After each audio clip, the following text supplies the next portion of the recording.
Hello everyone, thank you again for stopping by my video today. On my last video, you may have noticed me using a weighted vest when describing the fighter pull-up program. To reiterate, adding weights to the program isn't altogether required, but it is something you can incorporate to your training for extra challenge. However, today I want to show you a more traditional routine using a dip belt, as you can see me using here. Weighted calisthenics is probably the sort of training I'm most comfortable with, but also something I feel will help me the most in reaching my goal. When it comes to pulling strength, the one-arm pull-up and muscle-up are two things I'd like to be able to do, although I will give my thoughts on those in a later video. The main reason why I feel the need to pursue weighted training is simply because I lack the power to perform those moves. For example, with the one-arm pull-up, what I've found through researching the topic is that most people who can perform this move can pull between 65 and 75% added to their body weight for one rep. As it stands, my record currently is 100 pounds, which is just about 50% of my total weight, give or take. Hence why I believe I have more work to do in this respect.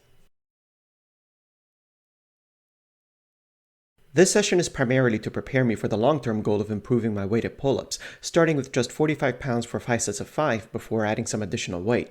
While this session does feel easy, one thing I want to avoid is starting out too hard too fast, raising the risk of burnout and injury.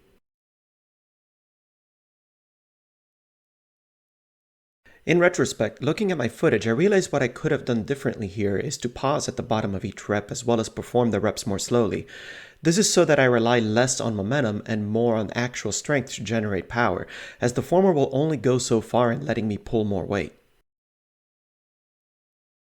In addition to weighted training, I've also started using the rope to train my grip strength.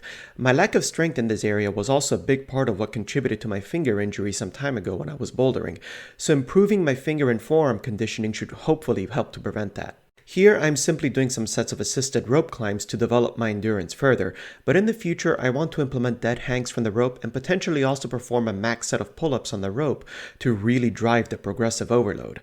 This is all to find out how well this translates to the bouldering wall as well as other things such as obstacle courses.